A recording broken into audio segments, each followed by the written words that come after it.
तोहर तिरछी नजरिया के वार लागे ना। ए जान हमरा हरा से पट कोई यार मिले ना। झूठे के मीठी मीठी बतिया बनावेला, बाजार जला तो खाली बीड़िया चाबावेला। अरे सार जे तो तेरा पार से ही में देड़े दे चमावेला। कहाँ रतिया में गाय तू रहेला, आके सज पे डर दिया तू देला। अरे गुस्सा में औरी तू कमाल लागेलू, जब पहनेलू सदिया बवाल लागेलू।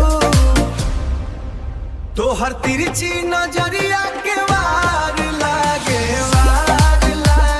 ना। ए जान हमरा हरा से पट कोई यार मिले ना।